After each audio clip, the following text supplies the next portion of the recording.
रक्तदान को महादान मानकर लोग बढ़ चढ़कर इस पुण्य कार्य में शामिल होते हैं, लेकिन उत्तर प्रदेश की राजधानी लखनऊ में लोगों के इस विश्वास को तोड़ने और शर्मसार करने वाला खून का काला कारोबार सामने आया है।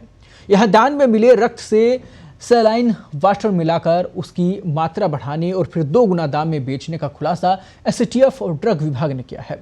चौंकाने वाली बात यह है कि एक बार फिर ब्लड की इस काले कारोबार के तार राजस्थान के ब्लड बैंकों से जुड़ गए हैं।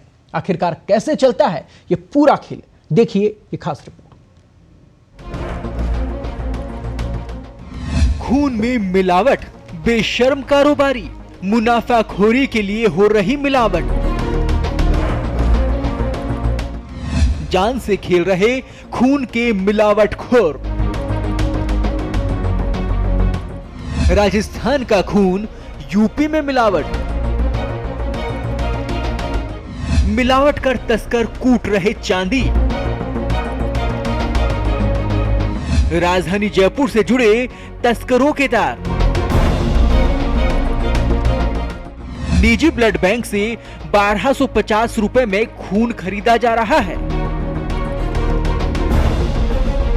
नॉर्मल सलाइन मिलाकर बढ़ा रहे खून की मात्रा।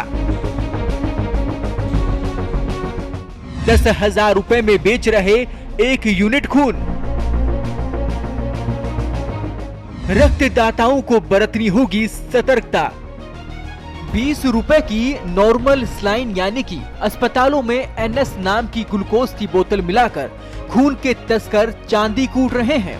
जयपुर से यूपी भेजे जा रहे खून की शुक्रवार को 300 यूनिट जब्त होने के बाद जब पड़ताल की गई तो मामले को लेकर बड़ा खुलासा हुआ है। 1 यूनिट ब्लड में नॉर्मल सलाइन मिलाने से उसकी मात्रा 2 गुना हो रही है, जिसके बाद तस्कर 1 यूनिट की जगह 2 यूनिट का पैसा ले रहे हैं। लेकिन अस्पतालों में इनसे ब्लड खरीदकर अपने मरीज की जान बचाने का प्रयत्न करने वाले फिर भी जान का खतरा नहीं टाल पा रहे हैं। ऐसे कूटते हैं चांदी। रक्तदाताओं की ओर से दान किए गए खून की तस्करी यूपी में होने का ये कोई पहला मामला नहीं है।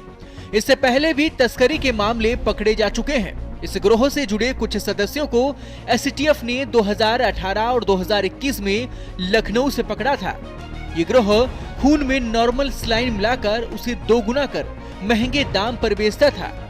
ये गिरोह जयपुर के निजी ब्लड बैंकों में 1250 रुपए में 1 यूनिट ब्लड का बैग जो था वो खरीद कर ले जाता था, जहां से इसे यूपी ले जाकर 20 रुपए की नॉर्मल सलाइन इसमें मिलाकर इसे 5 से 6,000 रुपए प्रति यूनिट के हिसाब से बेचते हैं। 1 यूनिट ब्लड से 2 गुना करने से करीब 10,000 रुपए तक 1 यूनिट से आसानी से कमा लेते हैं। जबकि निजी ब्लड बैंक में सेटिंग होने से तस्कर को आसानी से ये ब्लड 1250 रुपए में मिल जाता है। 1 यूनिट ब्लड में सलाइन मिलाते ही ब्लड की मात्रा 2 गुनी हो जाती है और पैक बैग को देखकर कोई भी इस मिलावट का पता नहीं लगा पाता है। ऐसे में 1 यूनिट खून को बेचकर तस्कर 10,000 रुपए कमा लेते हैं। नहीं टलता मरीज की जान का खतरा।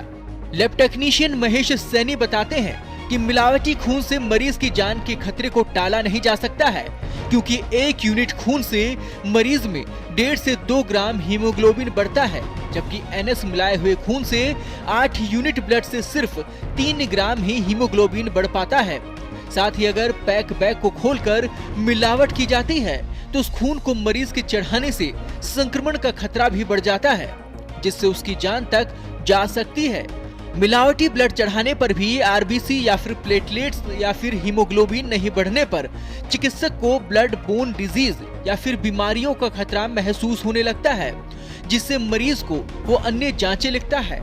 ऐसे में मरीज की जेब भी करती है। यूपी में अवेयरनेस की कमी। जयपुर से जिन राज्यों में खून की तस्करी होती है वहां पर अवेयरनेस की कमी रहती है।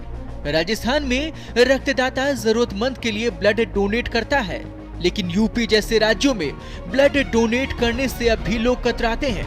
इसलिए वहां मरीज के परिजन खून खरीदते हैं, जिससे तस्कर जयपुर तक ब्लड लेने आते हैं और चांदी कूटते हैं। निजी क्षेत्र के ब्लड बैंक की संख्या बढ़ी। राजस्थान में साल 2014 में निजी क्षेत्र के कुल 30 ब्लड बैंक थे, लेकिन 8 साल में इनकी संख्या 2 गुनी हो गई है। वर्तमान में निजी क्षेत्र के कुल 68 ब्लड बैंक है। अकेले जयपुर शहर में ही निजी ब्लड बैंकों की संख्या 8 सालों में 3 गुना बढ़कर 12 से 40 हो चुकी है। वहीं करीब 1 दर्जन से अधिक आवेदन नए ब्लड बैंकों के लिए पेंडिंग पड़े हैं। ऐसे में आने वाले दिनों में और बैंकों की अधिक संख्या होगी। नहीं होता समय पर निरीक्षण। सरकार के निर्देशों के अनुसार प्रत्येक 6 महीने में ब्लड बैंक का पूरी तरह से निरीक्षण होना चाहिए। निर्देश के बावजूद जिलों में ड्रग कंट्रोलर न निरीक्षण करते हैं और न ही शिकायत मिलने पर ब्लड बैंकों पर कोई कार्रवाई होती है।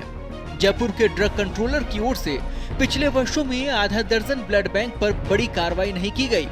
वहीं जो कार्रवाइयां हुई हैं उनमें केंद्र की टीम ने ही कार्रवाई की है। ब्लड की तस्करी पर भी यूपी एसटीएफ ही जयपुर से जुड़े गिरोह के तार का खुलासा कर रही है। पत्रकार टीवी के लिए जयपुर से हिमांशु शर्मा की रिपोर्ट।